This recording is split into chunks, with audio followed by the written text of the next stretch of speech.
इन दोनों में एक अनुपात होता है के और के1 में, ठीक है। अगर इनको कांस्टेंट रखा जाए तो कीमत स्तर किस प्रकार से प्राप्त कर सकते हैं? कीमत स्तर प्राप्त कर सकते हैं n बराबर k प्लस के आर के1 इस प्रकार से प्राप्त कर सकते हैं, ठीक है। अब इसको देखते हैं न्यूमेरिकल नंबर से देखते हैं। किससे देखते हैं? एक न्यूमेरिकल संख्या के रूप में देखते हैं। और एक केन्स का नया समीकरण है भाई। केन्स का क्या? एक नया समीकरण है। सपोज दैट हम ये मान के चलते हैं कि m बराबर आपका 300, कितना? 300, k बराबर है आपका 25, r बराबर है आपका 1/5, हाँ, और k1 है v है 25 ये है। अब आपको प्राइस लेवल कैलकुलेट करना कर सकते हैं, कोई दिक्कत ही नहीं है। फॉर्मूले में रखते हैं p बराबर n k plus r k1, यही है। तो n कितना दे रखा है? 300, कोई दिक्कत ही नहीं है, आगे भी नहीं चाहिए, ठीक है। k कितना है? अगला कह रहा है 25 प्लस r कितना है? 1/5 इंटू k1, ये 25। देखो मैथमेटिक्स का रूल होता है कि जो क्रॉस में हो वो कट जाता है। तो ये से कट गया कितनी बार? 5 बार। कितनी बार? 5 बार कट गया। तो ये हो गया 300/30। और हमारे वो सर कहते थे कि बेटा ज्यादा लंबा चौड़ा दिमाग नहीं चलाना, अगर 0 से 0 कटता है तो आसानी से काट ले। 30 को 3 से डिवाइड करें तो आपका 10 आता है। ये आपका प्राइस लेवल है, कीमत स्तर है। कितना है? कीमत स्तर, ठीक है।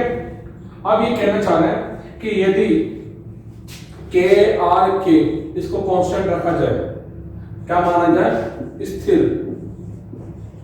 स्थिर रखा जाए, और इस m को दुगना कर दे, या इस m में 20% बढ़ा दे। कितना परसेंट बढ़ा दे?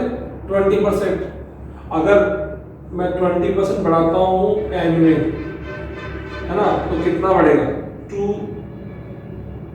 से 2, 2 0 से 2 0 बढ़े 60। कितना बढ़ेगा? 60। यानी कि मैं यहां से 3 से लेकर 360 करता हूं। कितना करता हूं? 360, और इसको 20% बढ़ाता हूं। कितना परसेंट बढ़ाया मैंने? 20। तो अकॉर्डिंग टू केन्स, अगर मैं इसको 20% बढ़ाता हूं तो कीमत स्तर 20% बढ़ जाएगा। कीमत स्तर में कितना बढ़ जाएगा? 20%। किसके अनुसार? केन्स के अनुसार। केन्स के अनुसार 20% बढ़ जाएगा वो। मैं बढ़ा के दिखाता हूं आपको। मैं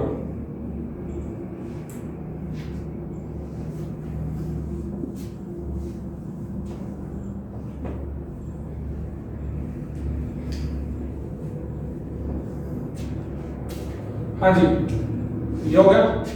मैंने यहां पर इस m की जगह 360 लेता हूं। क्यों?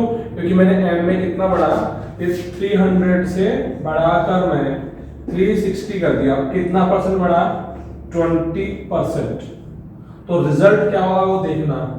360 प्लस के कितना था? 25 प्लस 1/r, 1 ये ना r, 1/5 नजर आ रहा है? आना चाहिए। और k कितना था? 25। अब ये कितनी बार कट गया? 5 बार। 360/30, 0 से 0, 12 को 3 से मल्टीप्लाई करो तो कितना होगा? 36। तो ये 12 टाइम गया। तो ठीक है, आपका प्राइस लेवल कितना हो गया? 12 हो गया। कितना हो गया? 12 हो गया। पहले कितना था?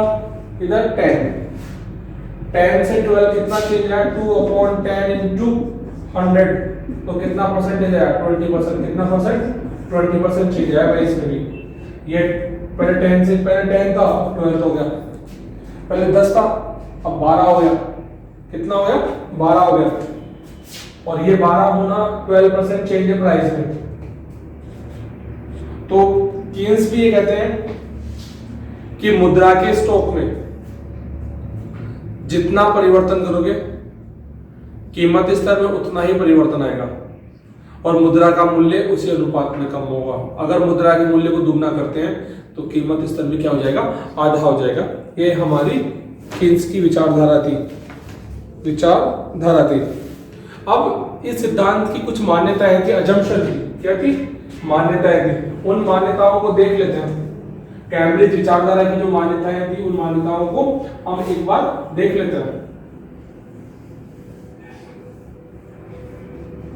मान्यताओं को क्या कर लेते हैं, हम देख लेते हैं। ठीक है, इसमें पहली मान्यता थी मुद्रा की, कैम्ब्रिज विचारधारा की मान्यता। कैम्ब्रिज क्या लिखा हूं अभी,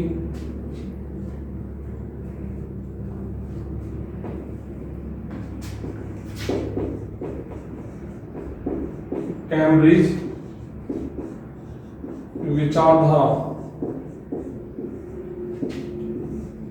की मान्यता।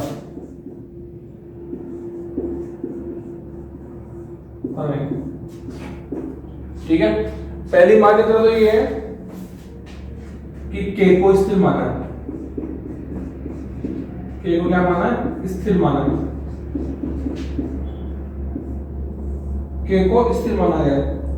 मुद्रा के परिमाण सिद्धांत में जो के है यानी मुद्रा की मात्रा लोगों के पास में जो है उसको क्या माना है इन्होंने? कांस्टेंट माना है। क्या माना है? कांस्टेंट माना है। दूसरा ये माना है कि मुद्रा की पूर्ति, किसकी पूर्ति? मुद्रा की पूर्ति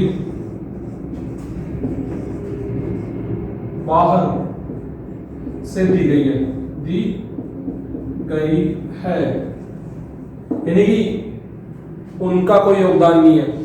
ये अपनी ओर से ना तो पूर्ति को बढ़ा सकते हैं और ना पूर्ति को घटा सकते हैं। इनका ये मान्यता थी। इनकी मान्यता थी कि ना तो मुद्रा की पूर्ति को बढ़ा सकते हैं, ना मुद्रा की पूर्ति क्या कर सकते हैं? कम कर सकते हैं। तीसरा इन्होंने माना था कि पूर्ण रोजगार की मान्यता उन्होंने ली थी। पूर्ण रोजगार की मान्यता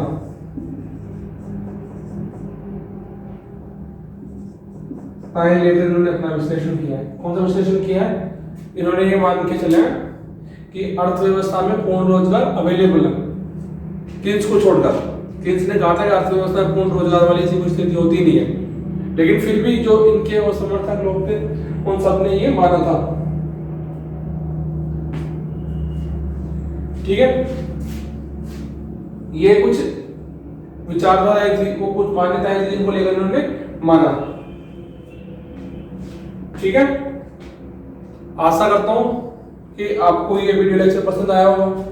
आप घर रहें, सुरक्षित रहें और इस वीडियो को देखें, वीडियो को पूरा देखें और समझने का प्रयास करें और प्रयास करें कैम्ब्रिज विचारधारा आपके जीवन में क्या परिवर्तन लेके आती है। ये मुद्रा की पूर्ति को समझने में मदद मिलता है इससे। आप घर रहें, सुरक्षित रहें। थैंक यू, धन्यवाद।